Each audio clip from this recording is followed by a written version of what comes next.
Hi, everyone. Welcome back to Standup Comedy, your host and MC.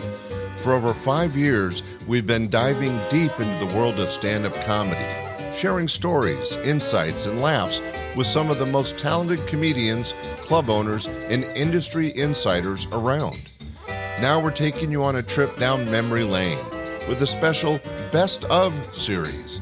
We've handpicked some of the most unforgettable moments, greatest laughs, and top insights from past episodes.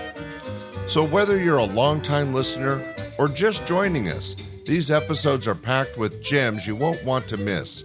So sit back, relax, and get ready to relive the laughs. This is Stand-Up Comedy, your host and MC, the Best Of edition. This is another episode of Stand-Up Comedy, your host and MC, celebrating 40-plus years on the fringe of show business. Stories, interviews, and comedy sets from the famous and not so famous. Here's your host and MC, Scott Edwards.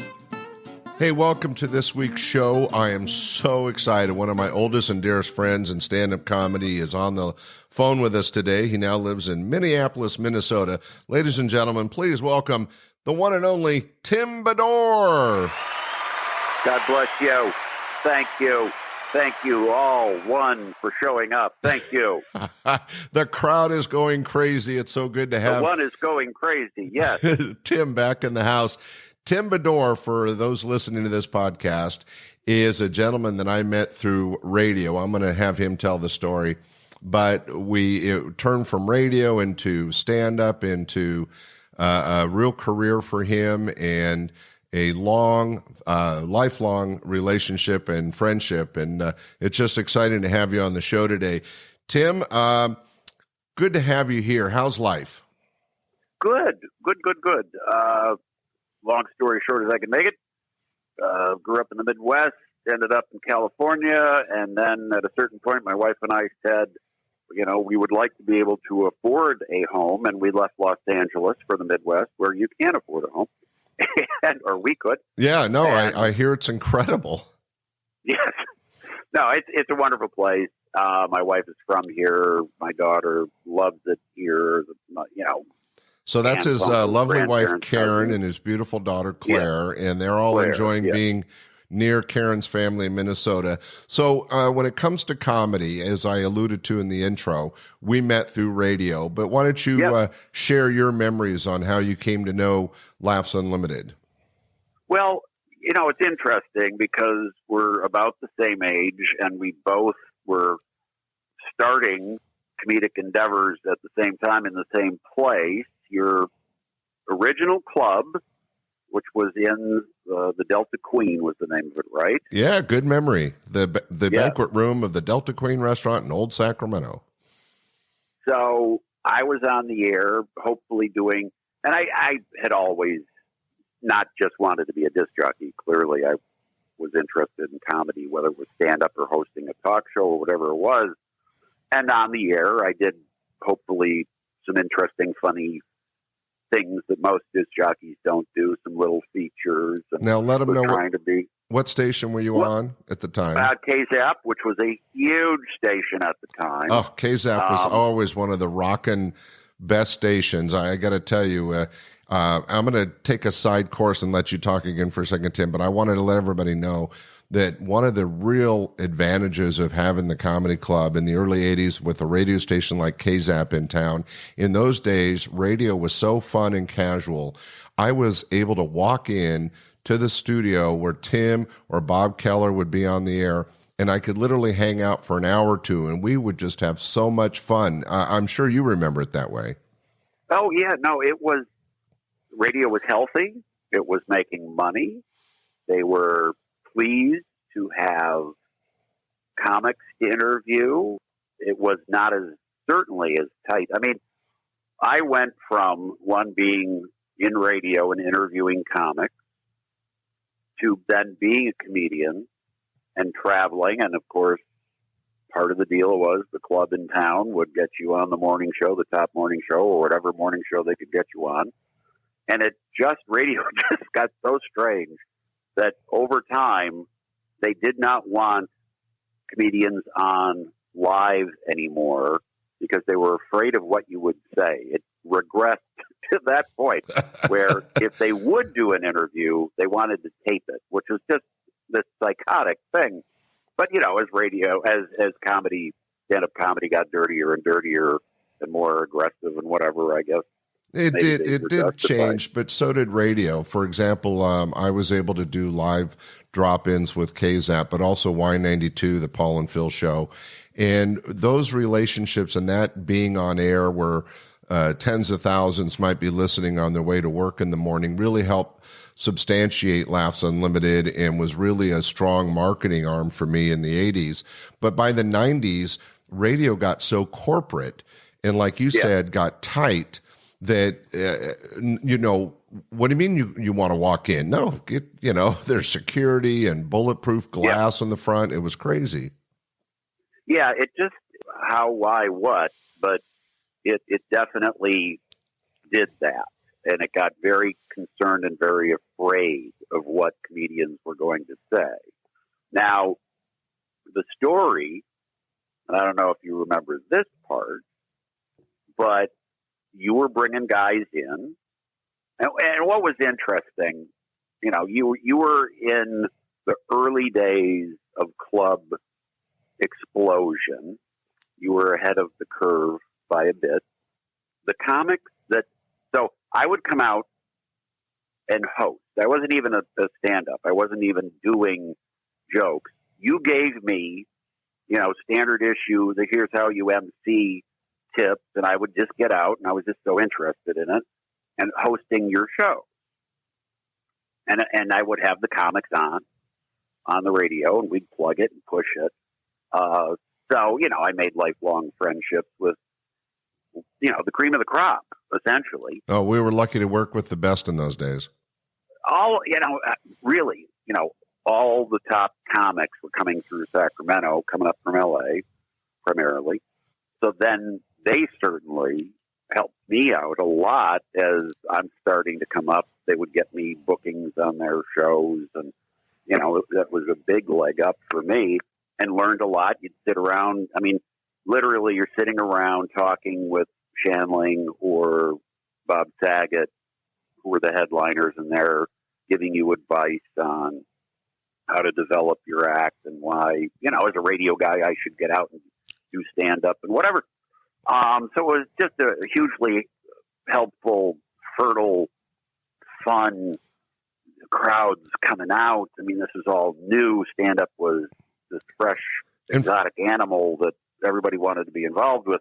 Yeah, and in your case, you were able to transfer or emerge from the emulsion of radio and being an MC to being an opening act, then a feature act, and you became one of my standard, very, very funny headliners. Yeah, I mean, it was kind of like baseball. There was this process by which you move up level to level, and the group essentially comics, but club owners who wanted to see people progress and help out, help that along, and there was a real system for it. Now there isn't, because clubs are not as healthy at all, and it has changed the nature of what younger comics do, because they're essentially now working in bars. Yeah, it's going to be interesting to see the last decade moving forward, where the future comedy world is going to go, because that nurturing procession of open mics to nightclubs to being able to do a spot on a TV show like Merv Griffin or Johnny Carson to maybe getting a sitcom is all gone and all different. All gone. And that's where we were getting geniuses like, Robin Williams, Jerry Seinfeld, I can go on, that all work their way up through that progress, getting better and better and better. And that doesn't exist anymore. And that's why I tell people I feel like we were a part of the golden age of stand-up. Oh, yeah.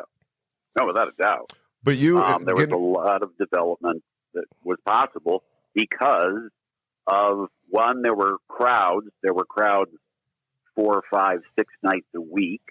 And the other thing, I was just talking about this, in fact, days ago with Jake Johansson. Great guy. Was here. Great guy, great comic. 47 Letterman appearances. He's one of the best. If you're in a comedy club, a dedicated comedy club, and there's only 4 people left in the audience on an open mic night or a showcase night or whatever, you can still, 1, make those 4 people laugh, and 2, most importantly, learn something. Oh, yeah, definitely. Definitely. But if you're in a bar and the comedy is background music for patrons, or there's 12 comics in the back of the bar, and that's who you're trying to make laugh, that is not going to help you progress as a comedian. No. Unless making comics laugh is your only goal. Right. And that's not a good, actually, it would seem like it might be a good idea, but it tends to make people do far more gross or dirty. Comics are a horrible, stuff. Comics are a tough audience, and so you always have to take it at least an edge too far to even get something. And being after the after show parties and the things that we did privately with comics, we would see that all the time, and it was hilarious. But it wasn't the same kind of stuff you wanted to share with a paying audience. No.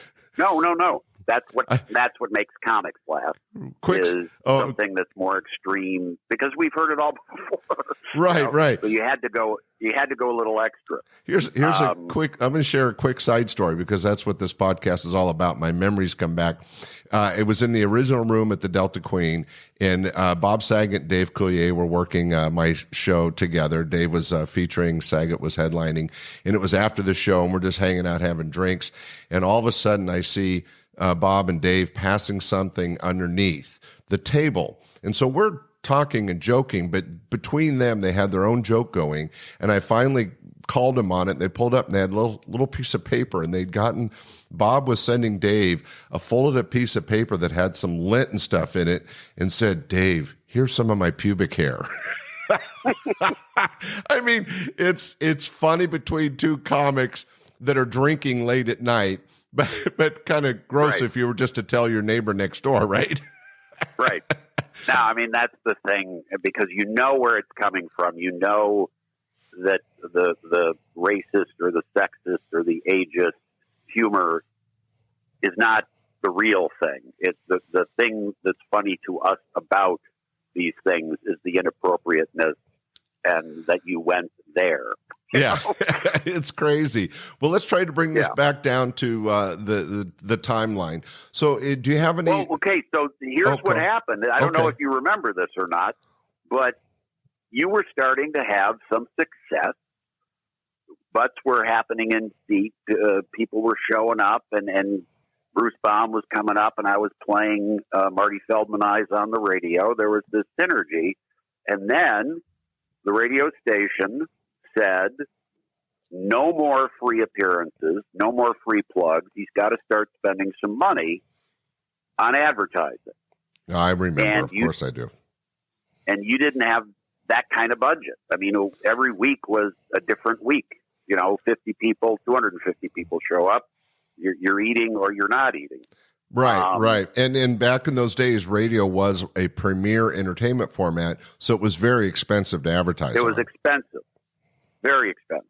So it was really kind of unrealistic. Didn't it lead to you getting fired? Yes.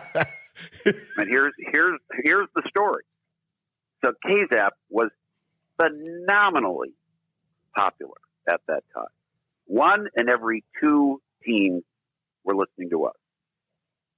30+% of male, female, 18 to 34-year-olds, 32 and 33% were listening to us. It was phenomenally successful and hugely lucrative for the owners of this station. And we were not getting paid, even remotely close. Oh, the DJs always made minimal money. People don't realize. But at the news talk stations, at the country station, that was number 2, I think, in the market, they were making maybe 3 times more than the KZAP. Oh, I didn't know that. Jocks were making. Oh, yeah. With KZAP's popularity, you guys didn't get as much as the country station? the reason for it is that, you're young, you're starting out, you want to do rock and roll, and you were willing to do it for nothing to get started. But the country guys and the news talk guys, they were older, they had families. If you wanted them to do that kind of work, it kind of just was, you have to pay them more. And we were just frustrated. We were making more money. KZAP was making more money than anybody in town by the longest shot.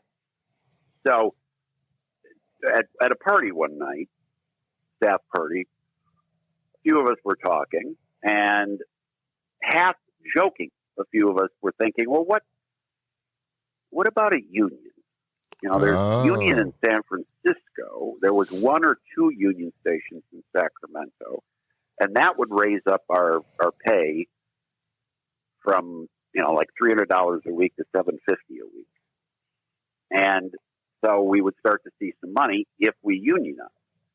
And it wasn't really super serious, but we did call the San Francisco local of the broadcast union, AFTRA, and just ask what would be involved.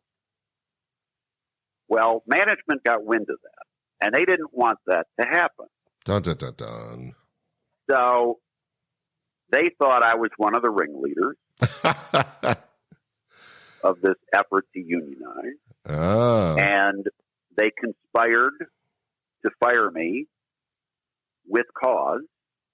And the way that they did that, they had told me, no more comics on for Laughs Unlimited. Don't play Bruce Baum's album anymore unless they start buying ad time. I said, fine. If that's your decision, that's your decision. Can I promote when I'm hosting there? Yes. So that was their dictum. I said, fine. One day, I get a call from the program director who says, hey, you know what? Is your friend Bruce Baum at Laughs Unlimited this weekend? Yeah, he is. Yeah, go ahead and play Marty Feldman Eyes and plug the show. Go ahead. Well, I thought we weren't doing that. I changed my mind. Go ahead. Oh, it sounds like so I do it. I do that on Saturday. Monday, they fire me for breaking their rules about. Geez. And they did it to set me up so there'd be cause. Right. They thought that would put them in a better position if I. So you couldn't sue them or something. I knew the story about your work at Laugh somehow resolving for you losing your job at KZAP, although you went on to a great comedy career. So the transition was probably going to happen sooner or later.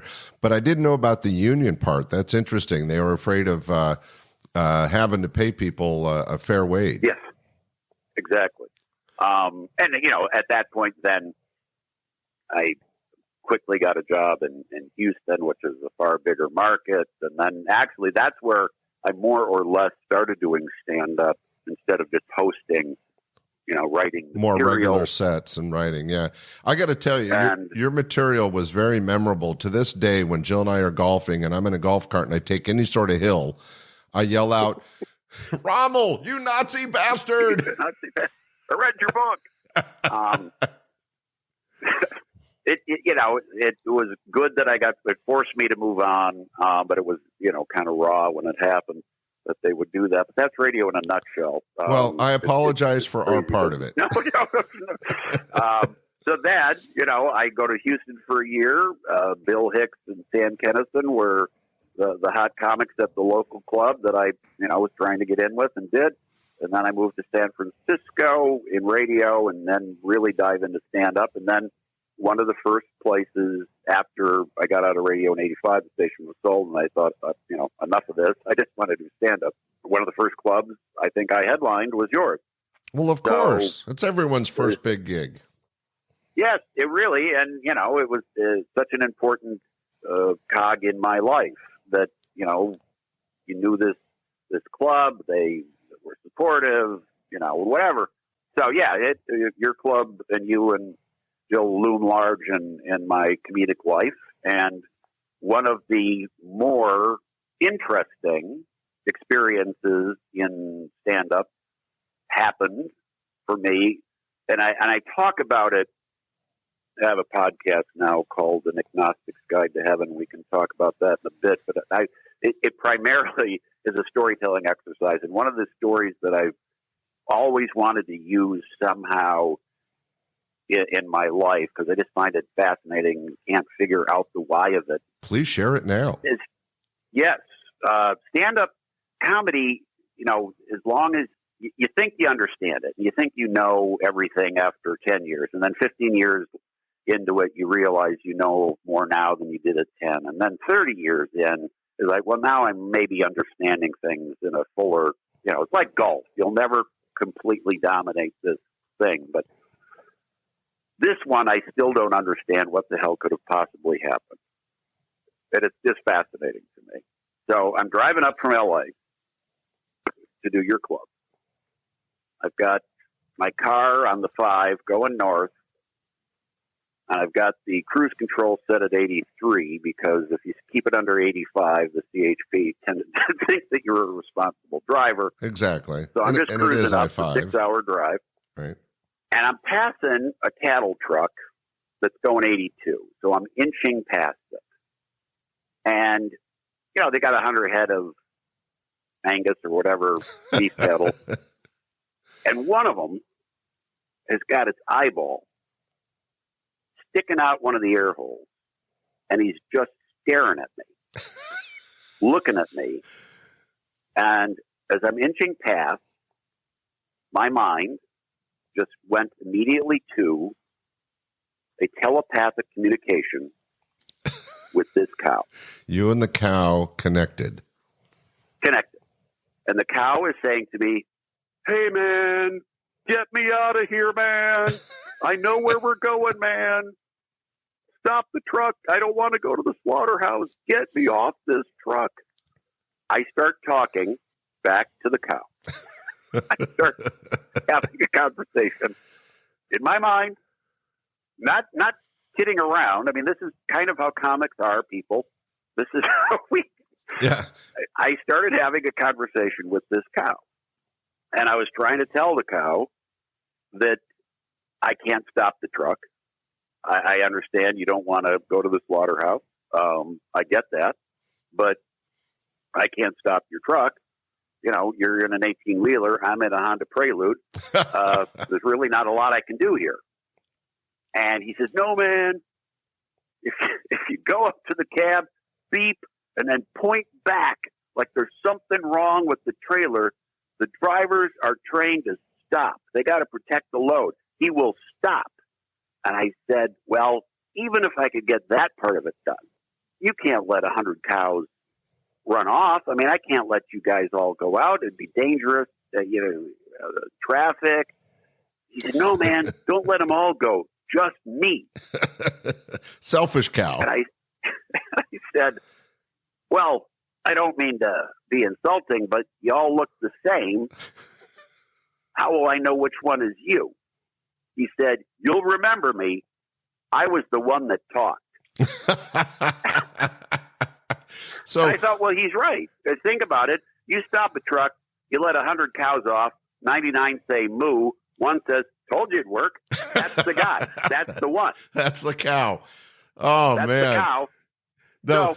So, as this is happening, I'm driving up, and this conversation happened in my head, and I just thought, when I woke up from it, I thought, oh my God, that was so funny, or that's so rich, or whatever. So I kind of made notes, or I recorded thoughts on it. Couldn't wait to get to the club. I get there at 7:45. I'm on stage an hour later, and about 20 minutes into my set, it was a Tuesday night crowd, nice group, having fun. 20 minutes in, I take a chance. You tell the cow story.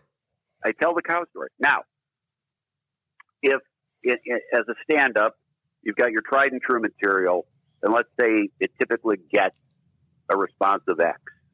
That's the last value, X. New material typically might be 20 if you're good at it, if you experience 50, 60, 70% of X.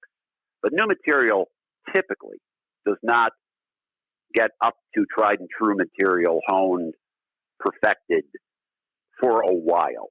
It takes weeks of doing it, and then suddenly the proper wording just finds itself. Yeah, the tempo, the timing, right? Everything, confidence in it. Just the confidence in your voice that you're delivering it with knowledge that it's going to get. But every bit has to be developed in for any professional. You know that you open with good material, you close with your strongest material, but in the middle's when you can try new stuff. That's when you can slide stuff in and know the spots, know how you're going to get in and out of it with tried and true on the other side of the new bit. There's a strategy and there's experience of doing it. So 20 minutes in, I bring out this new that just happened, hours ago, and in my head, hadn't even written it out, 120% of it. It was like the most prolific response to anything that I've ever done. Really? Ever. I mean, it was just, it was just, magic out of the box, huge, and it was such a unique concept. And you're excited. You've got this new bit, and nobody else could even come close to talking about this. This is so just you, and it could be the signature bit and whatever. So you were rewarded. Oh, yeah. I mean, it was just magic, and it was just exactly, what you want, in that nobody else, no other comedian was going to do anything like that. It just would sound totally like you. Now, we've got to admit, though, Tim, in those days, there was a lot of drugs going around, and the whole talking cow thing, could have happened. But, this is your story. This is past that era. This is not 70s. This is, later 80s or 90s. This is, so I do this bit, and it just sings. It just is, it's magic. And I can't wait for Wednesday night to bring out my new shiny toy. You'll remember me. I was the one that talked. About 20 minutes in, and it's a good crowd, nice crowd, doing well. I bring out the new bit. 50% of it. I don't know what happened. Maybe I just was too cocky. I should have written it out. So Thursday, I really kind of racked my brain, and I'm thinking about what did I do precisely on Tuesday night? What was the wording? And I write it out, and I'm prepared. And Thursday night, about 20 minutes in, I'm going to reclaim the glory of You'll Remember Me. I was the one that talked. 20% of it. It's dropping. I can't believe what's happening here. So the bit's going down fast. It's going down fast. Instead, now, what's interesting is in the concept of a new idea, like you said, you introduce it, and then you work on it, you hone it, you get the wording and the timing, and it's something that usually progresses and gets better and better and better. And in this particular, You'll Know Me, I'm the one talking, is going down fast. Going down fast. And I'm working on it. And I'm trying, and I think Thursday night I did it exactly like I did Tuesday night. But it just, was not there at all.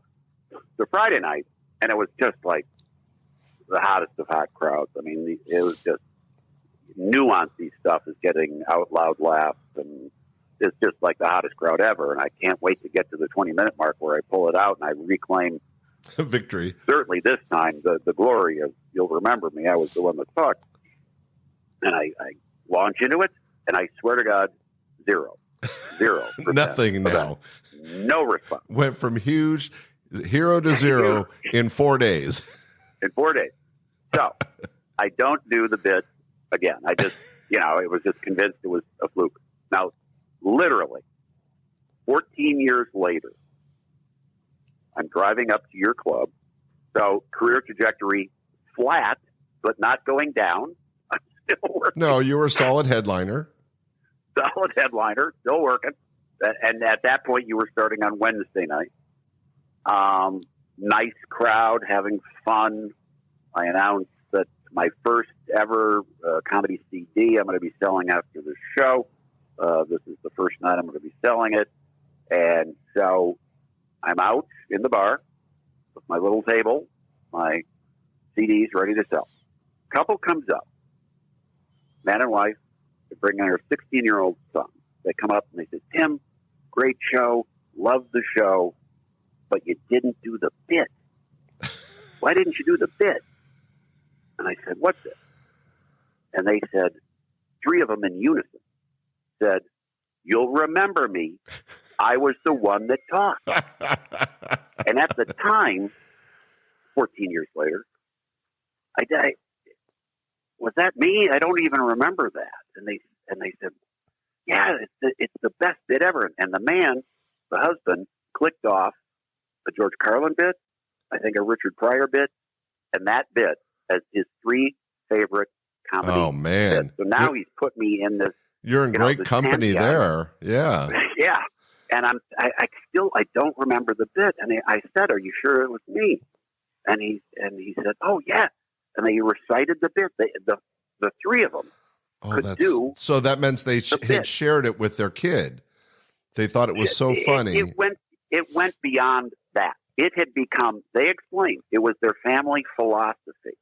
It was their meaning of life. And if you couldn't apologize for something, the wife would say to the husband, "You'll remember me," and he would say, "I was the one that talked." And then I'm never going to be able to drive. Over. Yeah, I'm nenever going to be able to drive I-5 past a cow truck and not think of that now. So they're explaining this, how important it was to them, and they could always make each other laugh by just saying, "You'll remember I was the one that talked," and the whole thing. And as they're saying this, I'm kind of remembering it and coming back, and okay, that was me. And then I'm remembering how it played out that week. And then they kind of finish and say, "Tim, why didn't you do the bit?" And I said, "So 14 years ago, you were probably there on a Tuesday night, right?" And he said, "Yeah, we always come to the first night of the week." And I said, "Yeah, well, let me tell you what happened." So they turned out to be the one audience they were there that really, on the one night. They felt the magic of the talking cow. Yeah. And, well, I think I shouldn't have told them this, but I told them that I never did it again because by Friday night, people were looking at me like there's something wrong with this guy. So I thought they would just be interested in the comedic or how comedy works. But what I essentially did was that I told them that their family's philosophy and core personality was based on a fluke. So you pretty much destroyed the family dynamic right there. But they still bought the CD, and that's the important thing. That's the important thing. But this is how powerful it was. He signed it. He turns away, and then he turns back, and he said, "So you'll remember me. I was the one that talked. It's not on here on the CD." Oh, that's so funny. Now, I had told them that I recorded it 6 months ago. This is the first CD. I haven't done the bit in 14 years. But he still wanted. And I swear to you, of course, that Tuesday night, it was the funniest bit that I've ever done. But I couldn't reclaim it. I couldn't redo it. It just, comedy can be that fickle. It was so important to them. It was the oracle that they built their family around, and you basically dismantled it right in front of them. Instead, you should have just pretended. "Oh yeah, I remember that bit. It's a bit old." But what's interesting about comedy, and when you're on stage sharing something, is it's all about imagery, and the eye of the cow looking through the air hole is an image that everybody has probably seen driving one time or another that wouldn't think twice about it. And after hearing this story, we'll never see that image again. I mean, we'll always see that image different now. And now when you see a cow eye through an air hole, you're going to go, "I wonder if he can talk." Yeah. Well, that's a great. He wants out. That's a great. He wants out. Yeah, I bet he wants out. I'm sure they all do. I'm sure that was a good story from the Day of Laughs. Now, after working as a headliner, you did use your background in radio and your sense of humor and your good sense of timing with comedy, and you tell great stories. You ended up developing a series called Vague But True. And audience, anybody listening to this podcast, you want to check it out. Vague But True has many, many episodes, and you should go Google it and find it. But for this particular podcast, Tim, why don't you tell the audience a little bit about Vague But True? Well, when I got to San Francisco on the radio there. I always just loved little features, and that was very much a Carson influence thing where, they would do Karnak, Tea Time Movies, Dan Flabby, all those things. And so I had, in Sacramento, I had Mother's Little Helper. I don't know if you remember that, but I played a doctor who was giving bad advice on how to raise kids. Well, always funny. But always hopefully fun. One of them was for a stressed out mother, a game they can play with the little kids is Let's Go Camping, where mommy plays the part of a bear that has wandered into the campsite and the kids have to play dead. Otherwise, mommy will maul them. So they just lay quiet and don't make a sound. And then you get to leave and go have a cup of tea or a cigarette or something. Yeah, I could see parents using that one. Well, so Vague But True was 2 to 4 minutes was one long. of my features in San Francisco. I did on the radio, and it was a mock commentary just on various whatever topic. And then a radio station in Los Angeles bought it from me. I did it on public radio on a show called Marketplace. It's just a commentary, a humorous, hopefully, commentary on whatever. Well, Tim, thanks to your generosity, I've got a couple Vague But Trues queued up. So I'm going to play a couple for the audience, and then we'll come back and talk about it. Ladies and gentlemen, sit back and relax and enjoy Vague But True. Here he is, a philosopher, a writer, a comedian, a man who plays a golf ball the size of hail, the host of Vague But True, Tim Bedore. Well, thank you very much. Once again this year, my alma mater, the University of Wisconsin-Stevens Point, did not ask me to give the commencement address at their graduation ceremonies. Neither did any other university, junior college, or technical institute. If even a beauty college or bartending school had called, I would have been willing. Yet again this year, nothing. I did receive an invitation from the Minneapolis School of Massage and Bodywork, but when I showed up, they were not interested in me making a speech to their student body, but rather in my hiring one of their students to practice Rolfing my body. Yet undeterred, I am now here to give our nation's graduates the commencement address I annually prepare and no specific university has asked me to deliver. All right. Chancellor, insert real name here, distinguished faculty, board of trustees, and most importantly, graduates of the class of 2005. As I look out on your smiling, energetic faces, I have high expectations for your futures, but no, not all of you can change the world. In fact, from the look of it, I am not sure some of you can make change or toast.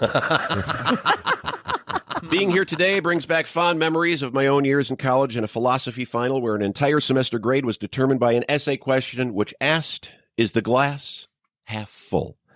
And I simply wrote, yes, but of the wrong thing. And I got an A. So what is the value of a college education? A college education should give you enough common sense to know you can't sell life insurance with a spider tattooed on your face. And yet, as I look out on the class of 2005, I see many of you will not be living off commissions. Life is hard and your path will not be easy, but never give in to frustration. There is a Tibetan saying, even if you have failed at something 9 times, you have still given it effort 9 times. And this is a very productive way to look at life, unless you're a surgeon. Or an air traffic controller, or structural engineer, or my accountant, or, well, now I think we know why Tibet is a Stone Age country with bad plumbing. Okay, anyway, kids. Good point. Many commencement addresses are filled with high-flying rhetoric about the possibilities of the human spirit, which will be beaten out of you once you start working for the man. Amen. If you're lucky, you'll find full-time employment as a slave to the system, a system run by nerds, turds, and immoral nimrods. Management sucks, kids. Prepare to be very unimpressed. Yet I guarantee you will have a happy life if you get joy from your job, even though the odds are you will not believe how many times you'll actually want to murder a coworker. So don't look to find happiness in your work. Look to find happiness in your family and get them to help you buy rental property. For the true value of a man's wealth,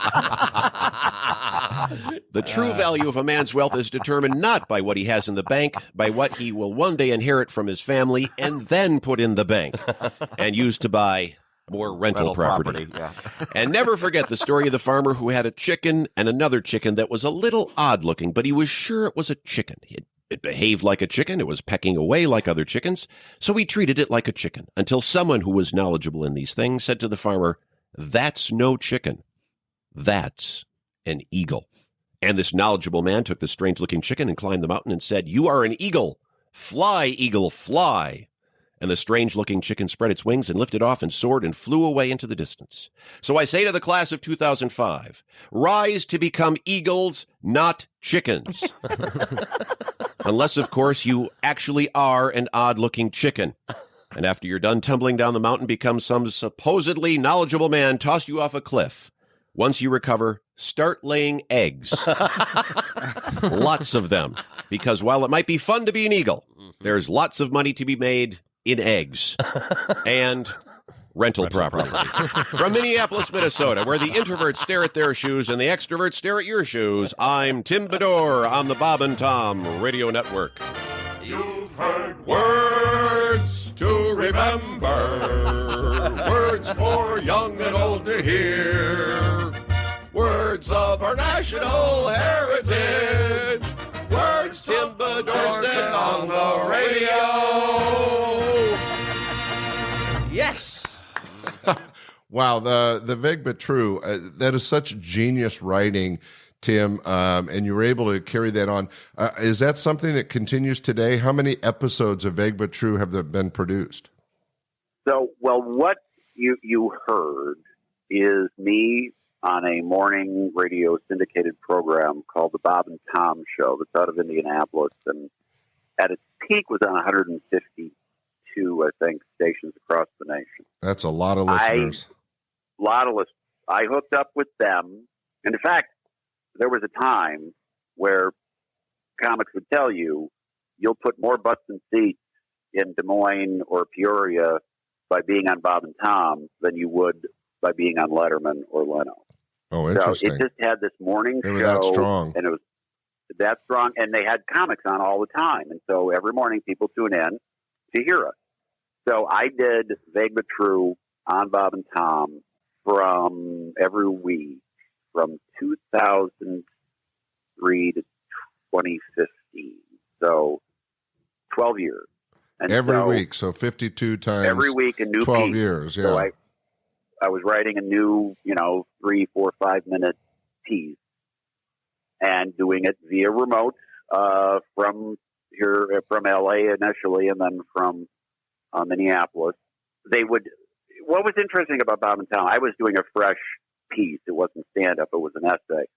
But they would have comics on, and if in conversation or if they were doing material to the group in the studio, if it went really well in the studio, they would replay that for years and years. I wouldn't think that stand-up could work that way, that you know what the joke is and still laugh, but they knew it. It was like songs. They would repeat bits. And so you didn't just do this as a one-off thing. I appeared on a Tuesday and it went well, but if you weren't listening on Tuesday, that's it. They would replay it for years. And so then their audience got to know 20, 30 comics that they focused on, myself included. And Vague but True became a staple. It became a staple. And they would, if it went well, like one of my pieces on the animal conspiracy did just go viral, they would play it all the time. And so then there became this tour. And we were going out for a good 10-year stretch and playing theaters, and 3, 4, 5 of us. Was it you, Bob and Tom, and a couple comics? It was Bob and Tom would almost never go out. Oh. Somebody from the show might be there to host. But they were basically the hook to get people out. They were the, yes. And it was a business, okay. and they were making money. They were making money. The station was making money in Des Moines or Casper, Wyoming, or Portland, and the show was making money, and the comics were making money.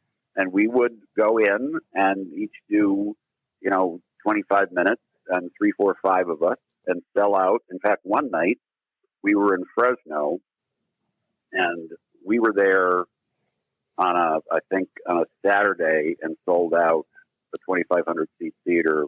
George Carlin had been there the night before and didn't quite sell out. Wow. Which I felt bad about, but we were that potent. So it was just a terrific opportunity and time, and it kept me writing and every week. Congratulations, Tim. Yeah, no, it was great fun. It was great fun. And so then I made my website called Vague But True, and it was all basically animal stories because the animal conspiracy piece is the one that really went viral. And so that was a piece where I was claiming that various species of animals hate capitalism, hate the West, they hate us. They're trying to bring down the West and democracy, and they're led by the squirrel. And so I literally do a slideshow, a keynote address called An Inconvenient Horror, the Animal Conspiracy, where I show video and slides of why I believe animals acting misbehaving. Yes. And I've been doing that since 2003, and it's just been so much fun. So that's great. That's Vague But True, and I have a lot of the Bob and Tom appearances, and then some other pieces I put together just for the hell of it. Well, Tim, you've been a huge success, and it's rewarding for me to know that it kind of started with our relationship on radio, led you into stand-up, working in the clubs, and then Vague But True. Now, I know because we talked about it a minute ago, but now you've got your own podcast. Why don't you tell the audience a little bit about your podcast and why they should listen? Well, and I think personally it's the best thing that I've ever done. You're happy with the writing then? Yes, I'm just, and I'll tell you what, the genesis of it, and I was resisting doing a podcast. I still believed in radio and still, whatever. So then Robin Williams, however many years ago now, commits suicide, dies, and it really, I didn't know him well, but I was in San Francisco, and would see Robin all the time and knew him and thought the world of him as a person and a comic genius, yes, and just the nicest person. I mean, he just was a soulful. Yeah, off stage, nice a lot of people don't realize that he was a real down to earth guy that would take the time to talk to anybody, really. Which a lot of entertainers, especially successful ones, get an air about him, an arrogance. And Robin, who did have to protect his privacy and didn't go crazy about it, but he always appreciated the support he got comedically from the audience and from the clubs and everybody. And really just wanted to be one of the guys. He didn't want to be anything other than just another comic in the show. So in San Francisco, he would drop in on open mic. And in fact, a lot.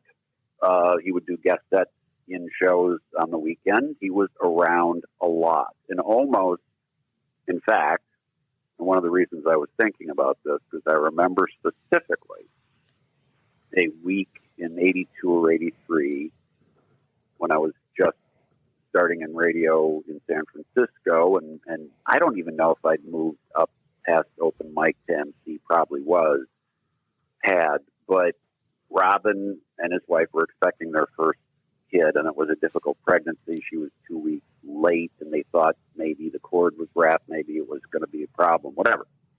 So it was tense. And instead of being at home, now get this, the plan was on a Friday and Saturday night, he was going to do guest sets in the 4 comedy clubs in San Francisco. He's going to do 5 minutes in this club, get off stage, go to the next one, do 5 minutes. 4 guest sets in 4 clubs on the weekend shows, which means that if you were emceeing at the first club, you would basically say, welcome. Hey, we've got a guest set, Robin Williams. He comes out and does 5-7 minutes. The crowd goes nuts. And now as an MC, you have to follow him. Yeah, he not did easy. 4 guest sets on Friday night, first show, second show, and on Saturday, both shows. And people were thrilled with it, thought it was a great gimmick, and it was great. I kept thinking, why isn't he with his wife? Well, as it turns out, he had anxiety issues and fought depression.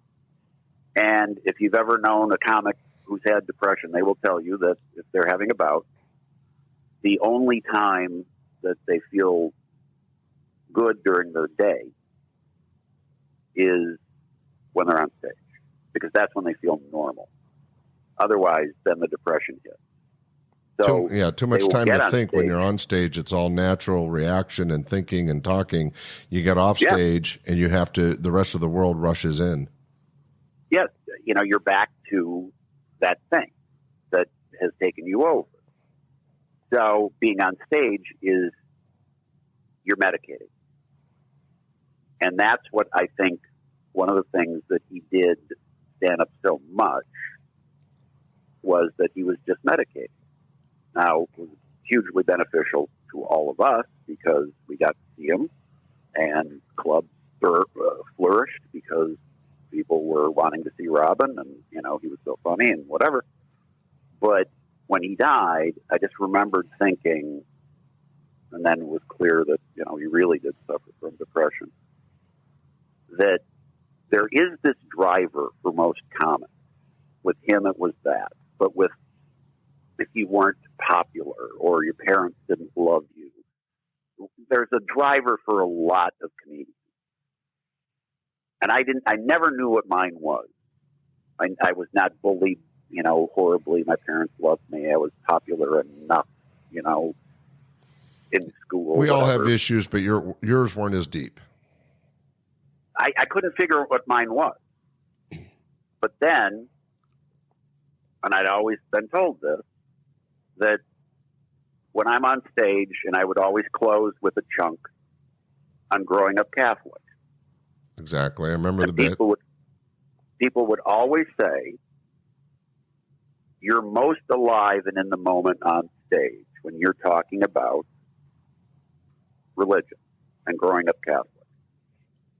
And I never knew the why of it, but now I kind of think I know the why of it. The church, and, I'm not making a statement on religion one way or the other. I am agnostic. I was, I think, born agnostic, but I grew up in this Catholic world where everybody was just thrilled to be there and filled with the Spirit. And I'm a 6-year-old kid looking up going, I'm not filled with the Spirit. And if you're not filled with the Spirit, you're going to hell. Because that's basically what they taught you. Exactly, so, yeah. I was afraid. And night after night after night, I'd be thinking about, the Green Bay Packers and why are the Braves leaving Milwaukee? And then it would just drift into, well, why do we have to fast before communion? If the host is a wafer and a cracker, why can't I have crackers in my stuff? And then oh my God, I'm thinking about it. I'm going to hell. And it would literally put me into a panic and kind of a nightmare. You were a tormented child. Yes. I mean, it traumatized me. It traumatized me just to be part of that world and not having bought into it or organically, feel it. So the church was my bully. It made me turn against myself in terms, and I never thought I was a bad kid or I was wrong. I knew I was a better kid than most of these kids. I wasn't stealing stuff but at the same time, I'm going to hell because I don't feel what they feel. And so, it took until about 7th, 8th grade when I made the break and kind of detached from the whole concept that they had this kind of control over me or whatever. But it was my driver. I really think that it was the bully that, made me most interested in getting back. And that's why I do this podcast. The first 3 or 4 episodes of an Agnostic's Guide to Heaven are telling the stories about growing up Catholic and all my little fears and these moments where I'm looking at adults thinking, man, they're either crazy or I'm going to hell. Well, I remember your closing set always, just like every headliner, is your strong piece.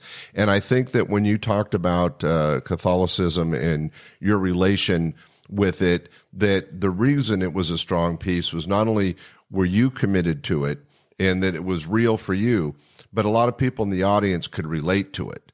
There's many of us that, I for one was dragged through the Catholic school system and dealt with it similar to what you did. And yet I'm not a churchgoer. I don't think I'm going to hell. Let's hope. But agnostic might be the definition that I fall in. I don't even think about it. But you were touching on something that everybody in the audience could relate to. Plus it was funny. Plus it was real. And that's why it was your closing bit. Yes. And whether people, the goal for me always was that you could be a devout Catholic or Christian or Jewish or whatever, at least you'd recognize something of yourself in my thoughts, but recognize that, I'm not telling you you're wrong. It was just wrong for me. One of the new pieces that I'm doing, and I just think it's true, that I say to people, and this is, kind of a new bit, so it's kind of fun to do, but let me give you an idea. If you don't know any Catholics, if you didn't grow up Catholic, let me give you an idea about the Catholic personality. We're the kind of people who willingly go into a dark booth and rat on ourselves in order to be punished. This is who we are. Yeah. I mean, it's kind of ironic and doesn't make sense, but we do it. Yes. Without thinking, except for me. Of course, I was overthinking it, which is how I became a comedian, by overthinking things. So your podcast, it comes from this background, but obviously each episode has got its comic sense to it. Oh, yes. No, it's all for fun. I mean, it's really more or less a storytelling exercise framed as I'm a life coach and a spiritual guru. But it's stories that I couldn't tell in 2 or 3 minutes on Bob and Tom and never worked as stand-up. But they're stories I've always wanted to tell, including in ninth grade, I was roped back into, it's a long story, but I literally went to Boy Scout camp and got an archery merit badge on acid or mescaline, but that's a true story. There's a lot of these stories that I just have always wanted to tell, talk about, find interesting, humanly interesting. And I'm telling these stories as examples on how to live your life or what you can learn from mine. And by the way, if you follow my advice and you end up in hell because of anything that I said, total money back guarantee. What more can the people ask for, really? Exactly. I stand by my product. You do. Well, it sounds like we're going to have to do another one of these interviews so that we can hear some of these stories. For right now, Tim, I'm going to break away. Everybody out there listening, be sure to check out Tim's podcast, Agnostic's Guide to Heaven. It sounds like if you go to Stitcher or iTunes, you can either search it by me or an Agnostic's Guide to Heaven. And I'm not trying to really talk too much about religion. It's just storytelling and fun. And if you need a life coach who gives that advice. Well, it's interesting that you're doing a podcast. I'm doing a podcast now. For me, my title is Celebrating 40 plus years on the fringe of show business. I really miss being active in business, and I had such a part of my life sharing with people like you, entertainers and staff members, and the whole comedy industry is a deep part of me. And I'm getting older. I'm a few years away from retiring.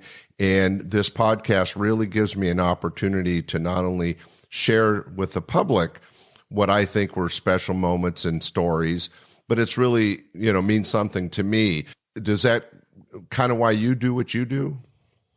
Yeah. I mean, it's, if you got that bug, and it's not, people think that the thing is that you got the laughs and it's so, you feel good about yourself, or, you're on stage and so you have power or whatever. I don't think for most comics it's that. There is, like sports or anything else, if you're on a big stage, if you're in a tense moment, if you're in a endorphin-filled, adrenaline-rushing thing, like stand-up or being Bruce Springsteen on stage or a guy in a bar doing a little rock show, there is just adrenaline, and there is connection, and there is energy from them coming back to you, and you're giving it back to them. And so it is not a normal job, and you'll never feel about most any other job the way you feel about this type of performance. That's so true. You just, and the people that you went through and came up with, and, you were in boot camp with, and were in the minor leagues, and then you got up and, you worked into a spot where you're on TV and whatever.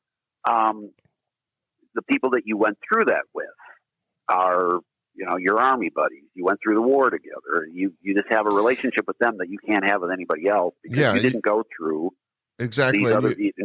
You mentioned it perfectly when you said it's a bond. It's, I haven't talked to you in over 20 years, and I feel like I just saw you yesterday because there's a bond of what we went through together. And I felt that way with the old staff people I'm interviewing and other comics I've had the luck to interview. It's somewhat of a bringing up stories and memories from 40 years ago, 30 years ago, but it was like yesterday. There's such a connection. Well, it is because it's so intense. I mean, every night you had a show, and every night the doors opened and somebody had to walk out, and 28 people or 258 people were, you had to do this thing night after night. It wasn't like, you're running a pharmacy and you open the door and people come in and get allergy pills and condoms. I mean, yes, it's gratifying, but, you lock the door. You don't go home thinking I really did something. It was just your job, and it's a fine job. There's nothing wrong with it, but it's not this intense.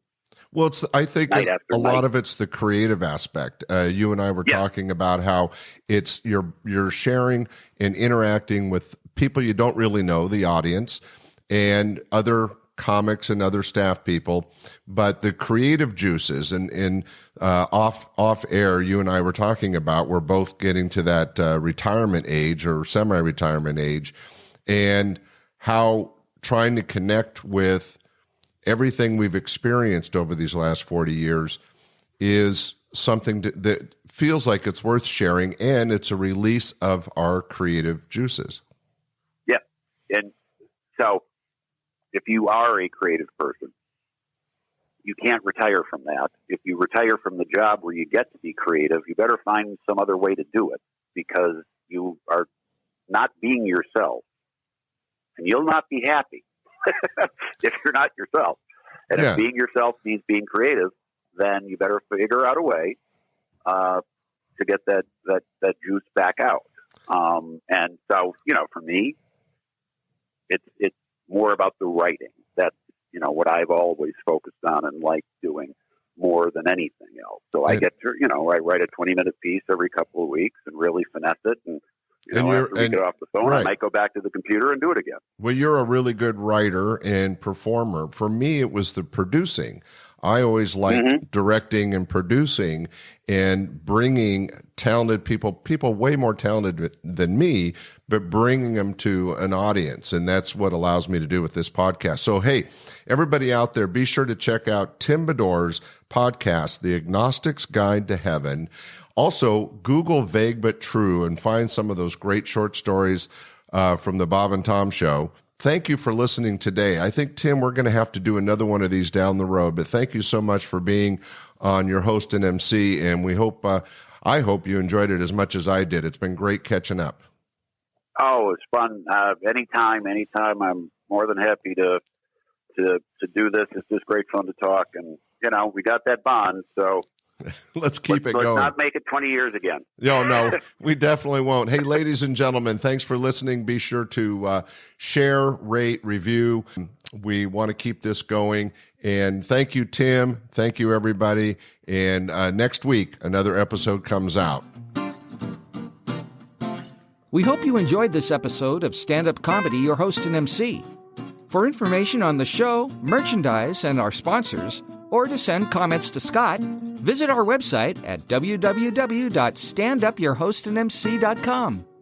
Look for more episodes soon and enjoy the world of stand-up comedy. Visit a comedy showroom near you.